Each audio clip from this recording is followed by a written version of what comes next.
ತಿಳಿಸಿದ್ದೇನೆ. ಇವತ್ತೇನು ಬಿಜೆಪಿಯ ಆಂತರಿಕ ಬೆಳವಣಿಗೆ ನಡೀತಾ ಇದೆ, ಶೋಭಾ ಮೇಡಮ್ಗೆ ವಿಜೇಂದ್ರ ಕಂಡ್ರು ಅಸೂಯೆ.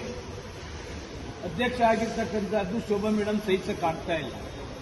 ಅದೇ ರೀತಿಯಲ್ಲಿ ಆರ್ ಅಶೋಕರ್ಗೂ ಕೂಡ ವಿರೋಧ ಪಕ್ಷದ ನಾಯಕ ಆಗಿರ್ತಕ್ಕಂಥದ್ದು ಶೋಭಾ ಕರಂದ್ಲಾಜೆಗೆ ಅಸೂಯೆ.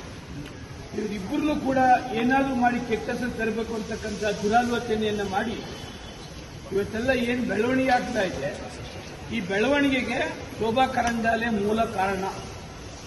ಇವರಿಬ್ಬರನ್ನು ರಾಜಕೀಯವಾಗಿ ಮುಗಿಸಿದ್ರೆ ನಾನು ರಾಜಕೀಯವಾಗಿ ಇನ್ನೂ ಮೇಲ್ ಬರ್ಬೋದು ಅಂತಕ್ಕಂಥ ಆಕಾಂಕ್ಷೆಯನ್ನ ಈ ಅಮ್ಮ ಇಟ್ಕೊಂಡಿದ್ದಾರೆ. ದಯವಿಟ್ಟು 62 ಜನನ ಶಾಸಕರನ್ನ ಧರ್ಮಸ್ಥಳಕ್ಕೆ ಕರ್ಕೊಂಡು ಹೋಗ್ತಕ್ಕಂಥ ನೆಸಸಿಟಿ ಇಲ್ಲ. ಈ ಅಮ್ಮನ್ನ ಕರ್ಕೊಂಡೋಗಿ ಒಬ್ಬರನ್ನ ಪ್ರಮಾಣ ಮಾಡಿಸಿದ್ರೆ ಎಲ್ಲ ವಿಷಯಗಳು ಹೊರಗಡೆ ಬರ್ತವೆ.